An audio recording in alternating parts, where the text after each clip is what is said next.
We're at the Acropolis. It's pretty amazing. It's very busy, but it's like something we've dreamed about doing for like a decade. So cool to finally be here with everyone else in the world. Hi, I'm Laura Bronner, a gal with a backpack and a camera, traveling the world to learn more about the people and places and food in it, and hopefully sharing some of the magic of those experiences with you. For the next few weeks, I'll be exploring Greece, heading to places like Athens, Naxos, Paros, and Antiparos. I hope you'll enjoy the adventure as much as I do. Now let's get exploring Athens. Athens is not only the present-day capital of Greece, it was also at the heart of ancient Greece, which is what makes it such an attractive and busy city to visit today. If you're simply visiting Athens on the way to the islands, I highly recommend spending at least 2 full days here. We spend 6. Located in the southern part of Greece, most visitors to the country tend to visit in the summer months, but it's worth knowing that the temperatures in Athens at this time of year can be pretty warm. So be sure to pack plenty of sunscreen, comfortable lightweight clothing, a refillable water bottle, and a good hat. If you do want to spend a few days here exploring all the sites, I highly recommend purchasing the combination ticket, which allows you to visit several different archaeological sites. The ticket costs €30 and you can purchase it at any of the sites. I highly recommend purchasing it at any of the other 6 sites besides the Acropolis, because everybody purchases their ticket at the Acropolis, so the line is incredibly long. Also, do not pre-purchase your tickets. This is the official government website, and any other websites offering to sell you tickets are third-party websites, and they will come with at least a small additional fee. Do not purchase skip-the-line tickets. None of these will actually get you to the front of the line any faster, and in my opinion, are a waste of money. The Acropolis is everything you think it will be and more. At least it was for me. It's busy regardless of what time of day you visit because there are always tour groups streaming in. Unless you're visiting in the low season, expect to wait at least a few minutes to enter, but take your time and enjoy the north and south slopes before heading up to see the main event. It is busy.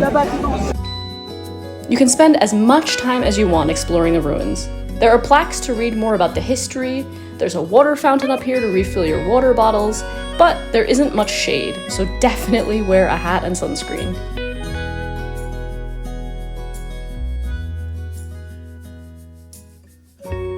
After leaving the Acropolis, there's one more place that should be seen in the same day, in my humble opinion, and that is the Acropolis Museum. Charged separately from the combo ticket, entry to the museum is €10 and houses some of the most incredible pieces that have been preserved from the Acropolis, with detailed information about the different statues and carvings that were discovered there. We were a little unsure about spending another €10 to come into the museum each, but it's really worth the money. The museum is incredible, and you also get access to these Roman ruins which sit under the museum. Highly recommend it. It's definitely one of the coolest things we've done today, besides go to the Acropolis, obviously.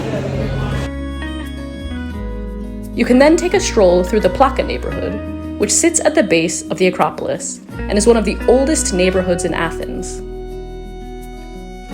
Don't forget to stop for some Greek food to fuel up.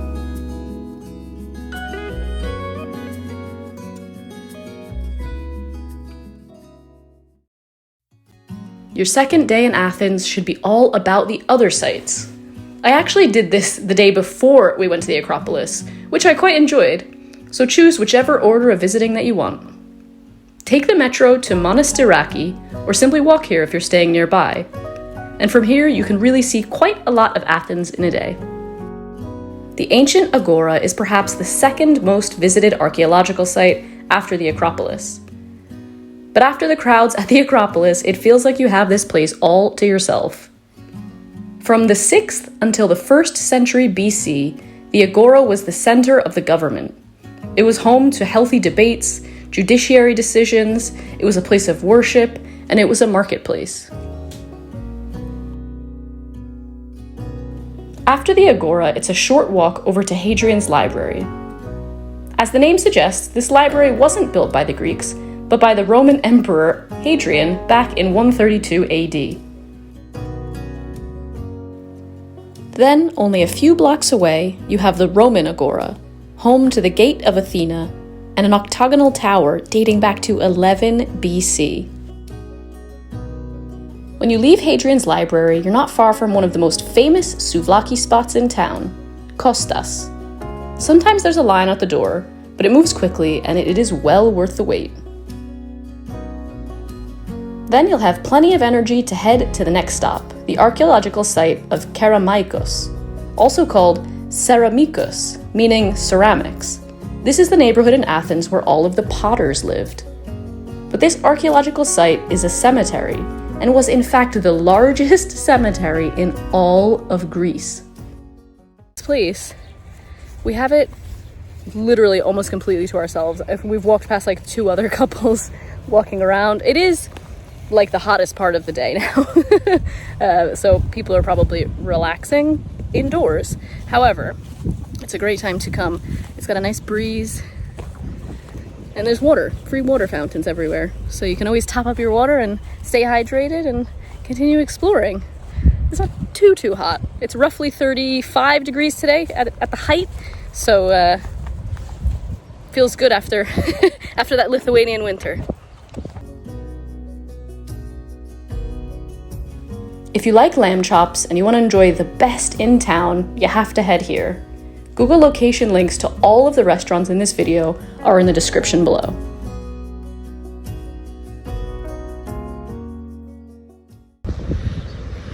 We are at the stadium of the first modern Olympic Games. And all of these seats are made of marble. We just climbed to the top here to review the stadium. It's pretty incredible. You get a free audio guide. It was 10 euros for the ticket, which includes the audio guide. It's very cool. Feel a little emotional. What history.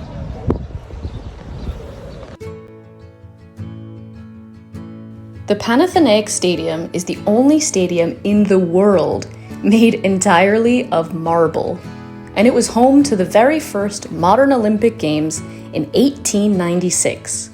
However, a stadium has sat in this place since a race course was originally built here in the 6th century BC. Lovers of the Olympic Games should not miss out on a chance to visit, and definitely grab yourself a free audio guide on the way in. I read online that you can actually come here between 7 and 9 a.m. for free and run on the track, which is pretty cool if you're a runner or you just want to feel what it's like to jog around without paying. But the audio guide is very cool. I think it adds to the ambiance. They have like sound effects. I think it makes you feel like you're somewhere special, you know? From the stadium, you're not far from two more sites that are included in the combo ticket. The Lyceum of Aristotle, which was a school of philosophy founded by Aristotle in 334 BC, and the Temple of Olympian Zeus, which began construction in the 6th century BC as an outdoor sanctuary dedicated to Zeus.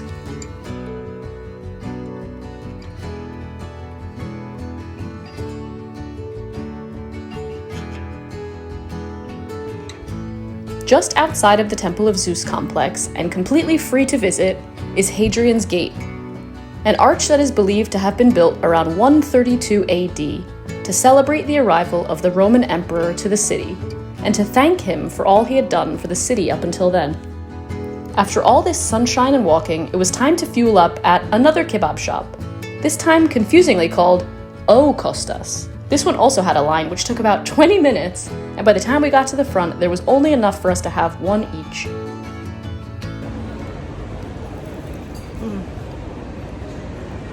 We waited a while, but delicious. I was still a little peckish, so headed to a nearby bakery for a truly delectable spinach and feta pie, which I loved so much, it was actually my last meal in Greece at the very end of this trip. If you're visiting Athens on a Sunday, make sure you do not miss out on the changing of the guards ceremony at Syntagma Square. It takes place every Sunday at 11 a.m. The guards change every hour on the hour all week long, but this particular ceremony is much grander and includes a band and a parade. It's quite an incredible sight to behold, with the uniforms that have 400 folds in the skirt, and each shoe weighing 5 kilograms, or about 11 pounds each.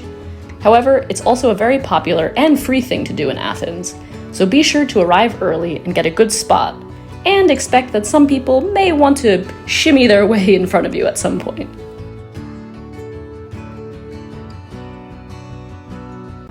After standing in the heat for half an hour, you'll want to get into the shade and maybe even head for lunch. This was the best sit-down style restaurant for souvlaki that I tried in Athens. You order at the counter, grab a seat, and they bring you your food, which is absolutely delicious.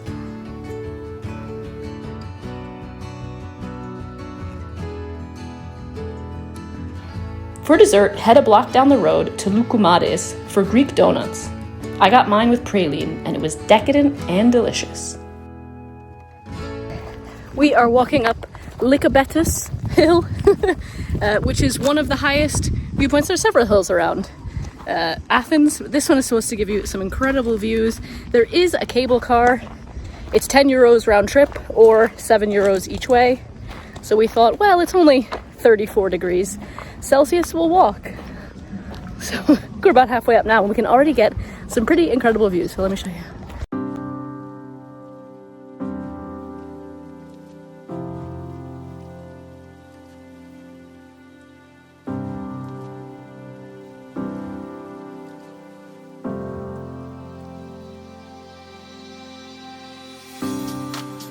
I hope you enjoyed exploring Athens with me.